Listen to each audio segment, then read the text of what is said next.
Bine v-am găsit pe canalul meu. Înainte de a intra în subiect, vreau să vă povestesc o pățanie, un lucru care mi s-a întâmplat înainte de partida de la Rădești, și anume în seara premergătoare partidei. Mă pregăteam, bineînțeles, îmi făceam nada și îmi verificam trusa de scule, de accesorii, dacă am tot ce-mi trebuie la mine, și mi-am dat seama că ceasul meu s-a descărcat, da? Ceasul meu de mână, și am fost oarecum stresat din cauza că nu puteam să schimb bateria, pentru că are un sistem mai ciudat de schimbare a bateriei, însă asta este important. N-am reușit să schimb bateria decât a doua zi dimineață, undeva la ora 5, înainte să pornim la pescuit. Și mi-am dat seama atunci, gândindu-mă exact la subiectul acestui episod, cât de important este acest accesoriu în pescuitul meu. Într-un videoclip anterior v-am rugat să răspundeți la întrebarea care sunt acele elemente caracteristice doar pescuitului la feeder, și am primit două răspunsuri foarte bune, și anume coșulețul sau metodul, da? Coșulețul năditor sau metodul, și vârfurile semnalizatoare interschimbabile. Aceste două elemente se regăsesc doar în pescuitul la feeder. De fapt nu le regăsim deloc în alte tipuri de pescuit staționar. Momitoarele cu 3 spițe, de exemplu, se regăsesc în pescuitul la crab, dar coșulețele și metodurile nu prea. În fine, nu asta este ideea. Ideea este că am reușit să-mi schimb bateria la ceas, la timp, și astfel că am putut să pescuiesc liniștit. Am fost foarte stresat pentru că știam că s-ar putea să nu am la mine această unealtă care mă ajută foarte mult în pescuit, și am crezut că o să am o zi frustrată sau o să fiu frustrat din cauza că nu o să am la mine timerul, da? Dar au fost și două persoane care au intuit sau au ghicit, să zic așa, un al treilea accesoriu, și aici mă refer la comentariile lor în care spuneau că este vorba despre cronometru. Eu aș prefera să zic timer, însă cu această cale țin să-i felicit pentru intuiția pe care au avut-o și pentru inspirație, așa că victorie pentru voi. Deci, ca să trec la obiectele în sine, folosesc un cronometru simplu din ăsta pentru sport, pentru diferite discipline sportive, și am ceasul de mână care are atât timer, cât și cronometru, cât și îmi arată ora exactă. Deci pe ăsta aș putea să folosesc toate cele 3 funcții de măsurare a timpului. Însă prefer să-l folosesc pe ăsta de mână. Ați văzut cum sondez, și atunci când vreau să aflu diferențe de adâncime sau să aproximez oarecum adâncimea apei în momentul în care sondez, atunci folosesc acest cronometru cu care cu o mână pot să țin lanseta și cu ăsta să manevrez cronometrul. Dacă aș avea ceasul pe mână, vă dați seama că nu aș putea să îl pornesc sau să-l opresc, atunci folosesc acest cronometru. Și ăsta îl mai folosesc atunci când, de exemplu, vreau să stau mai mult pe trăsătură, sau foarte rar cazul când pescuiesc după exemplare mari și mă decid să stau pe trăsătură indefinit, oarecât, nu știu, 15, 20, 30 de minute, 40 de minute, îi dau drumul la asta și îmi pun lanseta jos, și atunci pot să urmăresc în timp îndelungat cât am stat pe trăsătură. Da? Deci asta în cazurile, dau un exemplu, la metod, în sezonul rece, atunci putem să folosim cronometru și să contorizăm timpul cu el. Timpul petrecut pe trăsătură, bineînțeles. În schimb, cu timerul ăsta, dacă unii dintre voi nu știți exact despre ce este vorba, este exact ca timerul de la cuptorul cu microunde sau de la cuptor. Da? Îl setezi pe 2 minute și când trec cele 2 minute te anunță printr-un semnal sonor că s-au terminat cele 2 minute, că au expirat și atunci poți să o iei de la capăt sau să schimbi farfuria de mâncare și să pui altceva, să-i dai drumul din nou. În fine, deci timerul asta face, este un countdown, numără invers, dacă îl setezi la 3 minute, o să numere invers. Ei, de ce zic că ăsta se folosește doar în pescuitul la feeder? Pentru că așa este, aceste unelte de măsurare a timpului se folosesc doar în pescuitul la feeder. În celelalte stiluri de staționar, eu personal nu am văzut să se folosească. Se folosește ceasul care arată ora exactă pentru a ști un pescar de staționar unde se află în perioada celor 5 ore ale unei manșe de concurs sau cât timp a trecut de când a făcut prima nădire grea sau mă gândesc. Eu în orice caz n-am văzut să folosească timerul. Un pescar la staționar, la boloneză, la vargă, la rubeziană, la match, nu am văzut așa ceva. Ceasul se folosește și în pescuitul la crap, din câte știu eu, pentru că acolo știe lumea că seara la 7 face o nădire masivă și dimineața la, nu știu, tot la 7 sau la 6, nu știu. Știu că există strategii de nădire în pescuitul la crap, dar teoretic eu n-am văzut să folosească, sau practic n-am văzut să folosească timerul. Folosesc ceasul, normal, că se uită cât e ora și știu că la ora cutare trebuie să nădească sau trebuie să scoată montura pentru că solubilele s-au evaporat, în ghilimele. Da? Deci, oricum nu este vorba de timer, este vorba de ceas. Știu că lasă 20 de minute sau 30 de minute sau 2 ore în funcție de temperatură. Apoi mă gândesc, posibil, și atunci folosesc ceasul cu succes și ei pentru a măsura timpul. Am adus vorba de strategiile de nădire. Ei, consider că acest mic obiect care ne ajută în pescuitul la feeder are un rol foarte mare în aplicarea strategiei de nădire, mai ales atunci când avem nevoie maximă de această strategie de nădire, în special în concursuri sau atunci când avem niște obiective personale de atins, atunci când facem o partidă din care vrem să scoatem totul, să învățăm maxim din ea, da? Atunci trebuie să aplicăm strategii de nădire care poate să implice nădirea pe diferite vaduri și atunci trebuie să știi exact unde stai și când stai. De aceea vreau să menționez că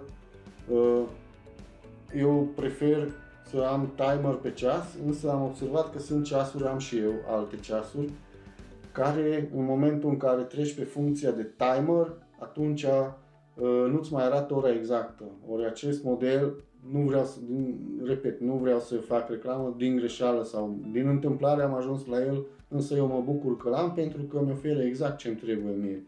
Și anume, în momentul în care mă folosesc de funcția de timer, în același timp îmi arată și ora exactă. Deci gândiți-vă că mă uit la cronometru, la timer, da? Și văd că mai sunt 2 minute din cele 7 pe care le-am setat, însă în același timp eu pot să văd și cât este ora exactă ca să-mi fac o idee unde mă aflu vis-a-vis de strategia de nădire și vis-a-vis de perioada în care se desfășoară partida de pescuit. De aceea am ales și am ajuns la concluzia că un ceas trebuie și este indicat să aibă ora exactă, să arate ora exactă simultan cu timerul, pentru că ajută foarte mult. De multe ori înainte, când nu aveam acest ceas, foloseam telefonul pentru a afla ora exactă și de multe ori acolo rămânea întrusă. Practic nu sunt genul care să țin telefonul în mână la pescuit să mă uit pe el, colegii știu și uit de el complet și atunci nu mai aveam niciun reper vis-a-vis de timpul, la ora exactă la care mă aflam. Așa că prefer să las telefonul deoparte și să am pe o mână în același timp și simultan timerul și ora exactă. Astfel pot să mă încadrez în anumite repere de timp pe care mi le propun pe durata partidei. De exemplu, poate vreau să trec pe un vad peste 20 de minute sau să schimb vadul, da? Peste 20 de minute sau peste o oră și 20 de minute sau peste 30 de minute și atunci știu exact, pentru că văd, tot timpul văd și ora exact atunci când folosesc timerul. Deci, cum ați văzut, pentru mine timerul în special și cuplat cu ora aflarea sau cunoașterea orei exacte mă ajută să implementez sau să aplic strategii de nădire atât de importante în pescuitul la feeder. De asemenea, pe mine m-a ajutat să realizez multe lucruri, să-mi dau seama de ele, să-mi dau seama că există, da? M-a ajutat să învăț să pescuiesc, pentru că înainte niciodată nu făceam griji sau nu aveam gânduri referitoare la anumite chestii. Odată ce m-am împlinit să folosesc timerul, imediat aceste lucruri mi-au apărut în minte, mi-am dat seama că ele există și că câteodată unele dintre ele au o relevanță majoră. Ei, acum haideți să vedem cum mi-a afectat mie pescuitul la feeder, folosirea intensivă a ceasului și a timerului și ce am învățat odată ce am început să-l folosesc. De exemplu, mi-am scris aici pe o foaie câteva chestii ca să nu uit de ele. De exemplu, m-am învățat ca să-mi organizez tot ce înseamnă pregătire premergătoare partidei de pescuit. Asta înseamnă că de obicei îmi fac nada înainte seara dacă pot, sau îmi aloc suficient timp înainte de a începe partida de pescuit pentru prepararea nadei, pentru organizarea accesoriilor și a scaunului, pregătirea și montarea lor.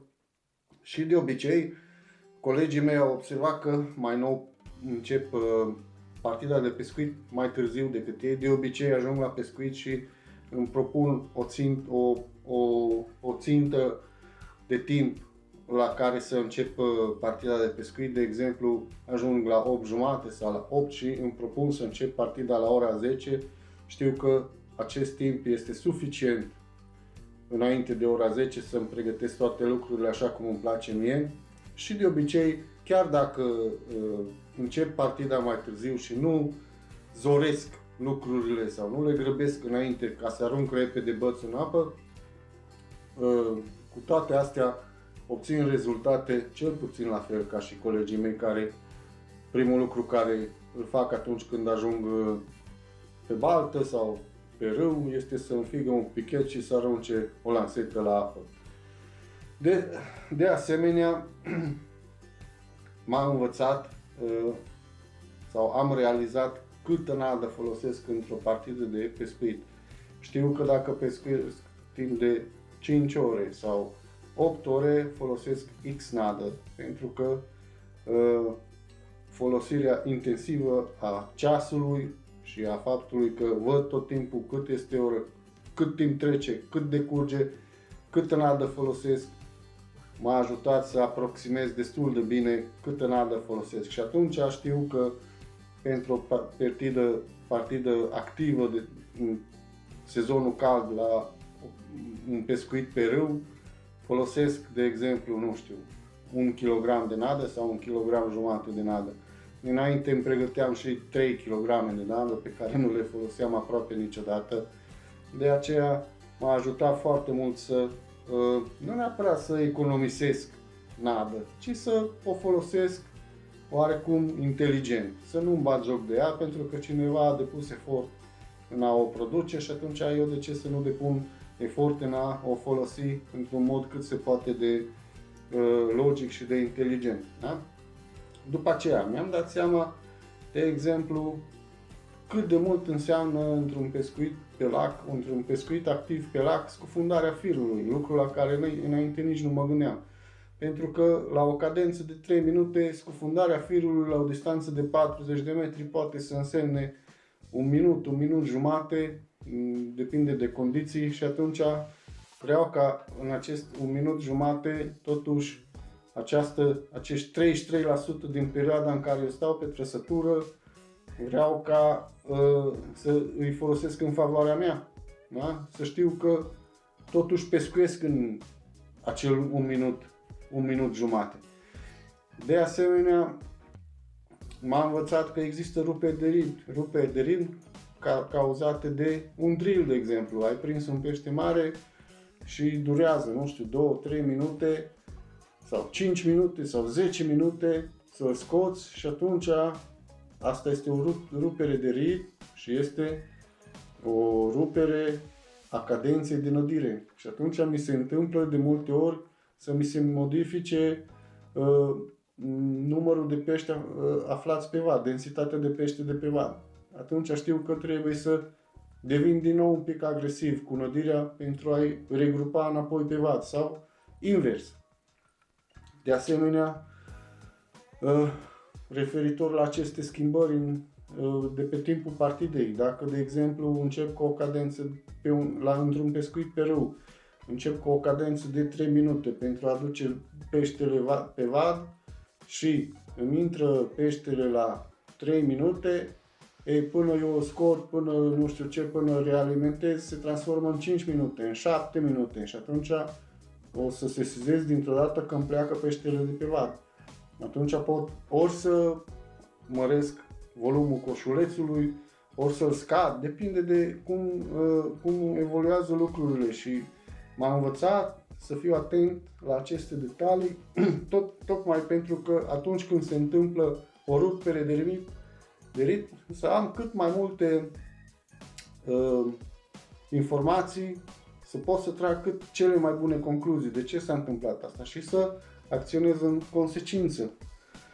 De exemplu, într-o partidă de pescuit de 3 ore, nu o să mă aștept, într-un pescuit pe râu, nu o să mă aștept niciodată să prind, nu știu, 80 de pești, pentru că nu am cum. Pentru că eu trebuie întâi să aduc pești pe vad, după aceea să-i mențin sau să-i scot, da, bineînțeles, să am drill-ul cu ei, care poate să însemne, să zic eu, maxim 30 de pești în 3 ore, maxim. Este un ideal destul de bun, 30 de pești în 3 ore într-un pescuit pe râu.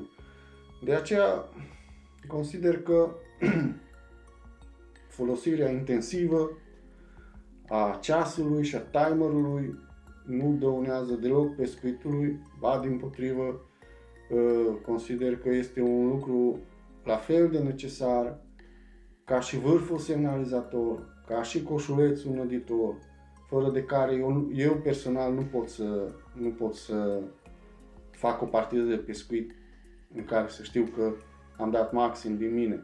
Da?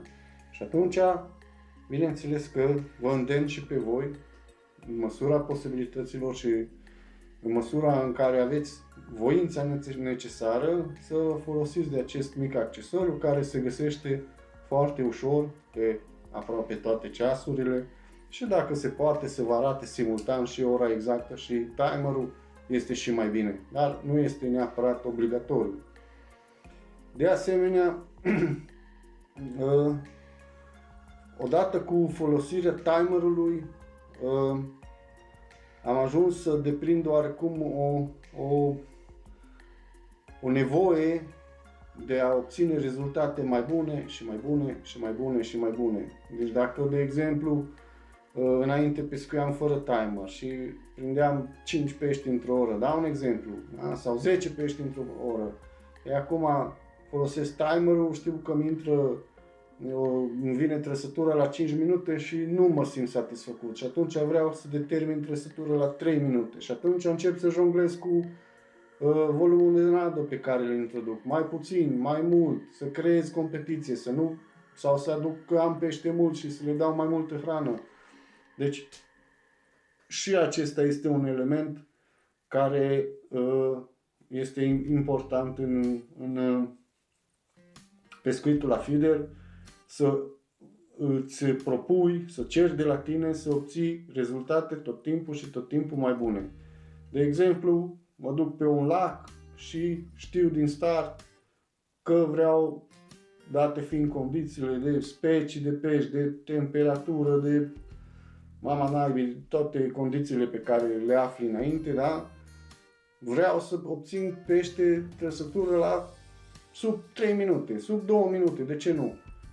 E, acolo deja psihic mă montez pentru chestia asta și în minte deja îmi formez câteva scenarii, câteva lucruri pe care să le aplic tocmai pentru a obține acest deziderat. Dar dacă n-aș fi folosit timerul, niciodată nu mi-ar fi trecut prin minte sau prin gând să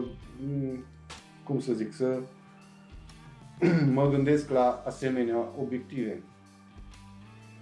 Vă mai dau un exemplu. De exemplu, să zicem că începem pescuitul pe o apă curgătoare și începem cu 6 minute, da? Sau nădim 10 coșulețe, la început nădire grea, și după aceea trecem pe o cadență de 6 minute.